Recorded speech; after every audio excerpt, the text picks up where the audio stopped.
안녕하세요. 우리가 인생을 살아가면서 꼭 읽어봐야 할 철학 고전들이 있습니다. 그러나 철학 고전은 읽고 또 이해하는데 어려움이 따르는 것이 사실이죠. 그래서 이 코너가 탄생했습니다. 어려운 철학 고전을 쉽게 풀어서 대신 읽어드리는 철학 탐구 시간입니다. 오늘은 서양 철학의 발상지라고 할 수 있는 그리스 철학에 대해 진행하겠습니다. 그리스 철학하면 가장 먼저 떠오르는 사람이 소크라테스와 플라톤이 아닐까 한데요. 아시다시피 두 사람은 스승과 제자의 관계였고, 소크라테스의 철학은 플라톤의 저서를 통해 후대에 알려지고 있죠. 플라톤의 저서 중에 가장 널리 읽히는 네 대화편이 있습니다. 에우티프론, 소크라테스의 변론, 크리톤, 파이돈. 오늘은 그 중에서 파이돈 편을 진행하겠습니다. 파이돈 편은 소크라테스의 사형 집행을 지켜봤던 제자 파이돈의 논을 통해 인류의 스승인 소크라테스가 사형 집행 당일 제자들과 어떤 대화를 나누었는지, 그리고 어떤 모습으로 생을 마감했는지 생생하게 묘사한 저술입니다. 파이돈 편의 주요 내용으로는 인간은 어디서 와서 어디로 가는가, 사람은 어떻게 살아야 하는가, 인간이 죽으면 혼은 어디로 가는가 같은 모든 인간이 원초적으로 두려워하고 또 궁금해하는 내용을 다루고 있습니다. 등장인물로는 소크라테스, 이제 곧 사형 집행을 당하게 됩니다. 파이돈, 스승의 죽음을 목격한 자로서 주 화자이고요. 시미와스와 케베스, 스승과의 마지막 대화의 주요 담론자입니다. 크리톤, 소크라테스의 중마고, 대화 장소는 소크라테스가 갇혀있는 감옥 안입니다.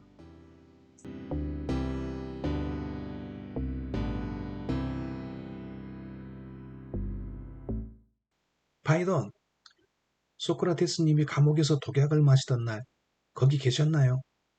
아니면 누구한테서 전해 들으셨나요? 제가 거기 있었죠. 죽음을 앞두고 그분은 무슨 말씀을 하셨나요? 어떻게 임종하셨나요? 저는 정말 듣고 싶습니다. 그분이 독약을 마시고 죽었다는 사실 말고는 아무것도 모르거든요. 그분 곁엔 누가 있었나요? 아니면 혼자 외롭게 돌아가셨습니까? 여러 사람이 그분 곁에 있었죠. 그런 것들을 우리에게 들려주십시오. 그렇게 하죠. 소크라테스님을 회상하는 건 무엇보다 즐거운 일이니까요. 그럼 여기 모인 사람들에게 최대한 정확히 들려주십시오. 그렇게 하죠. 당시 선생님 곁에 있을 때 저는 묘한 기분을 느꼈습니다. 친한 사람의 죽음을 지켜볼 때 같은 연민의 정이 느껴지지 않았거든요. 오히려 저는 그분이 행복해 보였습니다. 몸가짐이나 하시는 말씀에 아무런 두려움도 없이 고매한 최후를 맞으셨는데, 제겐 마치 그분이 하데스로 가는데 신의 배려가 있었던 건 아닐까 하는 생각과 그곳에 이르러서도 잘 지내실 것 같다는 느낌이 들었습니다. 또한 그분과의 대화에서 오는 즐거움과 그분이 곧 돌아가시리라는 외로움이 감정적으로 뒤섞여 정말 이상한 느낌을 받았습니다. 거기 있었던 사람들 모두 그런 심정이었을 겁니다. 때로는 웃기도 하고 때로는 눈물을 흘리면서 말입니다. 거기엔 어떤 사람들이 있었습니까? 아테네 사람으로는 아폴로도로스, 크리톤과 그의 아들, 그 외에 여러 사람이었습니다. 플라톤은 병이 났던 것 같습니다. 다른 나라 사람들도 있었나요? 테베 사람 시미아스와 케베스, 피돈데스, 메가라 출신 에우클레이데스와 테르푸시온이 있었습니다. 담론한 내용은 무엇이었습니까? 그럼 처음부터 이야기하겠습니다. 우리는 그 전날까지도 매일 선생님을 찾아뵀으니까요.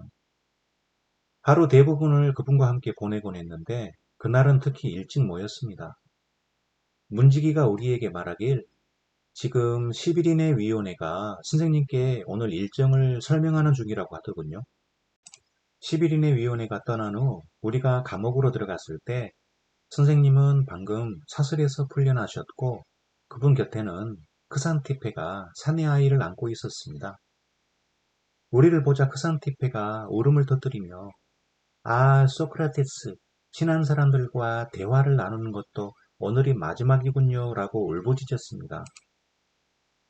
그러자 선생님께서 크리톤에게 크리톤, 누가 이 사람을 집으로 데려가게 하기나 하고 말씀하셨습니다. 크리톤 집안 사람들이 크산티페를 데리고 나갔는데 그녀는 계속 소리를 지르며 자기 가슴을 치더군요. 아내분이 나간 후 선생님은 침상에 앉아 다리를 굽히시고는 손으로 문지르며 이렇게 말씀하셨습니다. 여보게들, 인간의 즐거움이란 얼마나 이상한가? 이소포스의 우화에도 나와 있듯 즐거움과 반대되는 것, 즉 괴로움과 얼마나 놀라운 관계에 있느냐 말이야.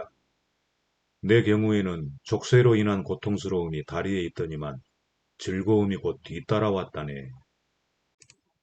우화 이야기가 나왔으니 말씀입니다만 선생님께 한 가지 여쭙겠습니다.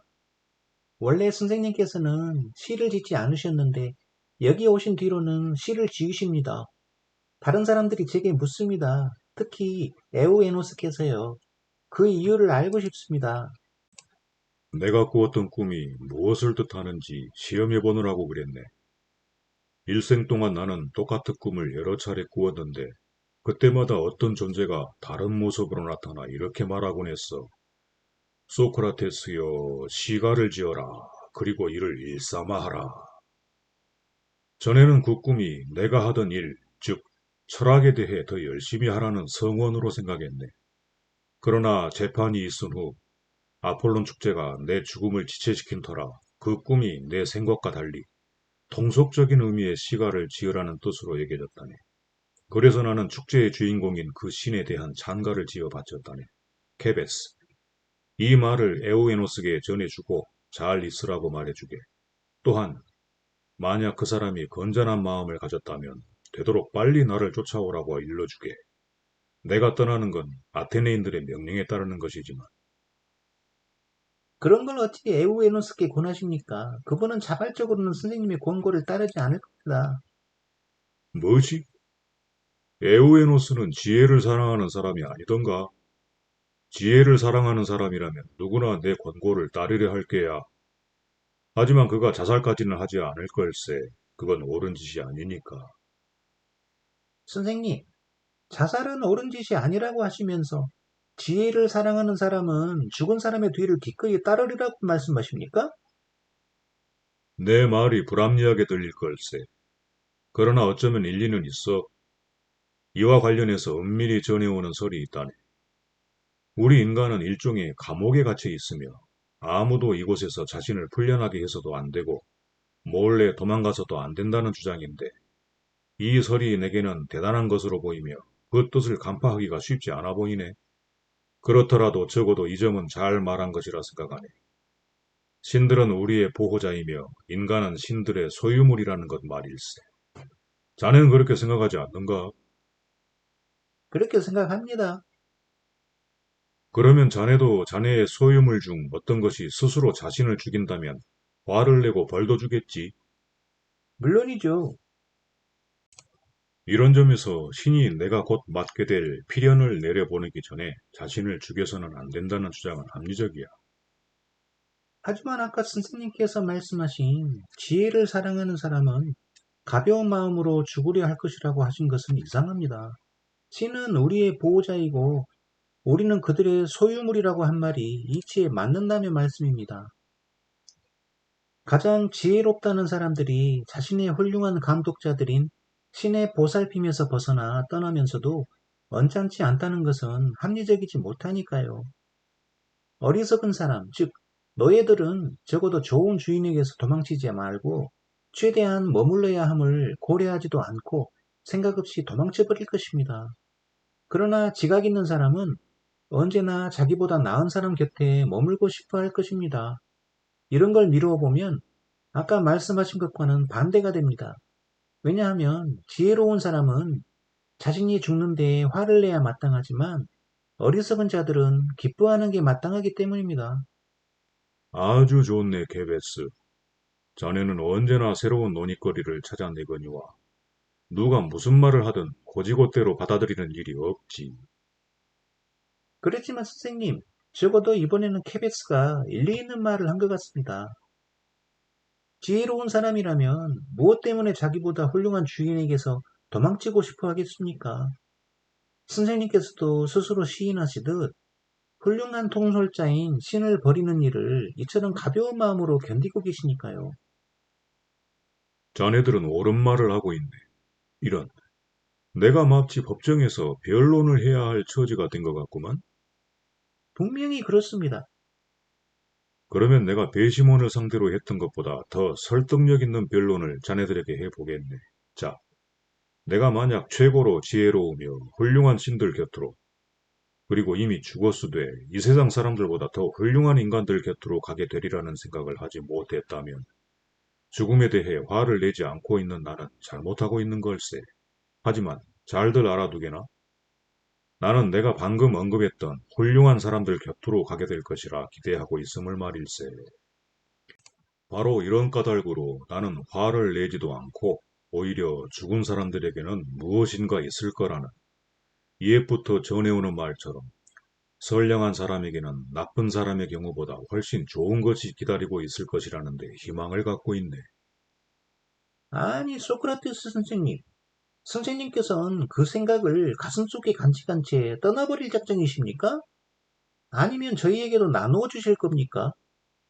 만약 선생님의 말씀이 저희를 납득시킨다면 그것이 선생님의 변론일 것입니다. 해보도록 하겠네. 그런데 잠깐만. 내 친구 크리톤이 아까부터 무언가 할 말이 있는 것 같군. 소크라테스, 자네에게 독약을 줄 사람이 되도록 이야기를 적게 하라는 건 이야기를 많이 하면 몸에 열이 나는데 그러면 독약을 2배 또는 3배까지 마셔야 된다는 건